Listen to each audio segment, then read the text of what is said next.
अगर आपने अभी तक हमारा चैनल सब्सक्राइब नहीं किया तो अभी सब्सक्राइब करें और बेल आइकॉन को क्लिक करके हमारी लेटेस्ट वीडियोस के बारे में अपडेट जानें। यूपी के बंटवारे के लिए आंदोलन की तैयारी। एक बार फिर यूपी के 4 हिस्से करने की उठी मांग। नए सिरे से आंदोलन के लिए बनाई जा रही रणनीति। पश्चिमी उत्तर प्रदेश से आंदोलन शुरू होने की खबर। इस बार वकीलों और धार्मिक लोगों को भी किया जाएगा शामिल। देखिए कौन कौन होगा शामिल और क्या है बंटवारे की वजह। मायावती के शासनकाल से शुरू हुई यूपी के बंटवारे की मांग वक्त वक्त पर उठती रही और फिर शांत भी होती रही। कभी लगा कि ये सिर्फ एक अफवाह है तो कभी लगा कि वाकई अब कोई बड़ा आंदोलन हो सकता है, लेकिन ऐसा कुछ देखने को मिला नहीं। कुछ दिन पहले भी उत्तर प्रदेश के बंटवारे की खबरें सामने आई थीं और संसद में भी ये मुद्दा उठाया गया था, लेकिन अब एक बार फिर इस मुद्दे पर सियासत तेज हो रही है और अब कयास लगाए जा रहे हैं कि प्रदेश को 4 हिस्सों में बांटने की मांग के साथ नए सिरे से आंदोलन शुरू किया जाएगा। खैर, बात करते हैं उत्तर प्रदेश के बंटवारे की मांग की, तो ये कोई नई बात नहीं है। सन 2000 में उत्तर प्रदेश का बंटवारा हो चुका है और उत्तराखंड नाम का नया राज्य अस्तित्व में आया और अब फिर से उत्तर प्रदेश को बांटने की मांग हो रही है। आखिर क्यों उत्तर प्रदेश के बंटवारे की मांग हो रही है, आइए वो भी जान लेते हैं।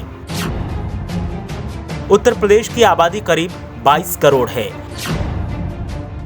प्रदेश के एक से दूसरे सिरे के बीच की दूरी करीब 1100 किलोमीटर है।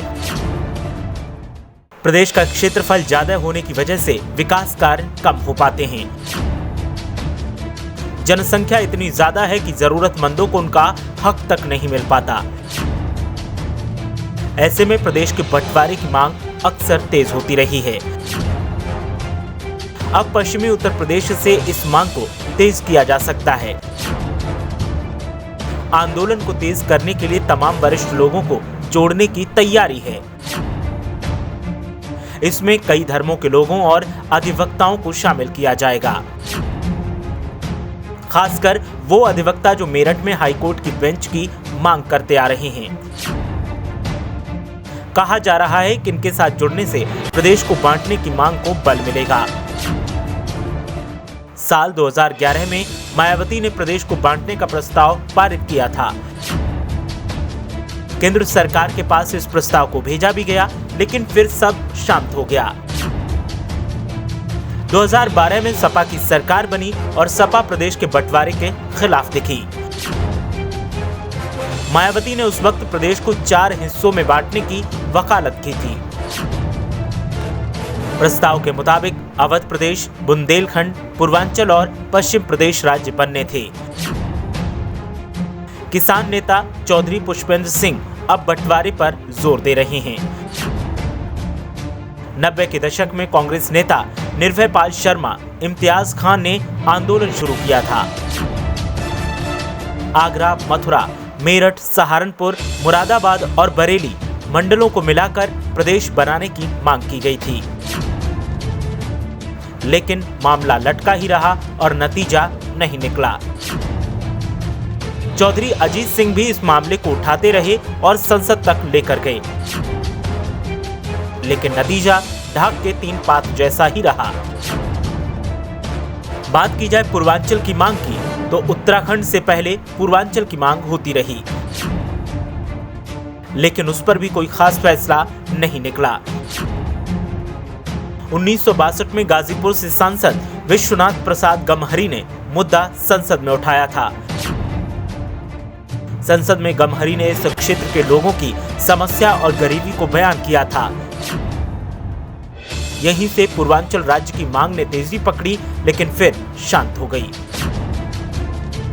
साल 1995 में समाजवादी विचारधारा के नेताओं ने ये मांग फिर से उठाई।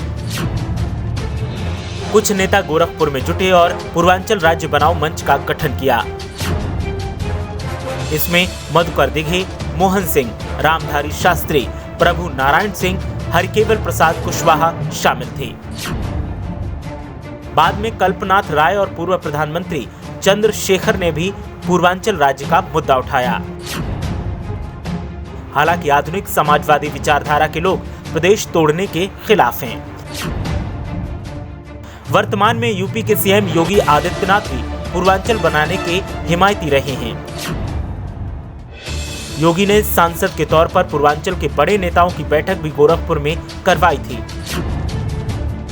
हालांकि सीएम बनने के बाद वो इस मसले पर कुछ नहीं बोल रहे। बुंदेलखंड राज्य बनाने की मांग भी 2 दशक से होती आ रही है, जिसमें उत्तर प्रदेश के 7 और मध्य प्रदेश के 6 जिलों को शामिल करने की मांग है। बुंदेलखंड राज्य बनाने के लिए कई सामाजिक संगठन लंबे अरसे से काम कर रहे हैं, लेकिन ये मांग कभी चुनावी मुद्दा नहीं बन पाई और न जन आंदोलन का रूप ले पाई। साल 2012 के विधानसभा चुनाव के समय बुंदेलखंड राज्य की मांग तेज हुई थी। अभिनेता राजा बुंदेला ने राज्य की मांग को लेकर जोरदार अभियान चलाया था। उन्होंने बुंदेलखंड कांग्रेस बनाई और इसी मुद्दे पर चुनाव भी लड़ा था। केंद्र में बीजेपी के साथ राजा बुंदेला इसी शर्त पर शामिल हुए थे। मौजूदा वक्त में राजा बुंदेला बुंदेलखंड विकास बोर्ड के उपाध्यक्ष हैं। राजा बुंदेला की माने तो वो गृह मंत्री अमित शाह से इसके लिए लगातार बात कर रहे हैं। कई लोग प्रदेश के बंटवारे को सिरे से नकार देते हैं और कई लोग इसे जरूरी बताते हैं, लेकिन कई लोग ये भी कहते हैं कि बंटवारा कैसे हो सकता है और इस मांग को जायज कैसे माना जा सकता है। तो आपको बता दें कि संविधान के मुताबिक किसी भी प्रदेश का बंटवारा या उसकी सीमाओं को बदलने का काम केंद्र सरकार के अधिकार क्षेत्र में आता है।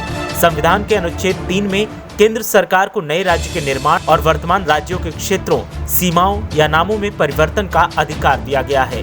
ऐसे में अब उत्तर प्रदेश के बंटवारे की मांग के लिए केंद्र सरकार से संपर्क साधने की कोशिश की जा रही है और अलग अलग राज्यों की मांग को केंद्र सरकार के सामने उठाए जाने की तैयारी है। देखना यह है कि इसका असर क्या होता है और कब तक इसका असर दिखाई देता है। ब्यूरो रिपोर्ट, मीडिया हलचल।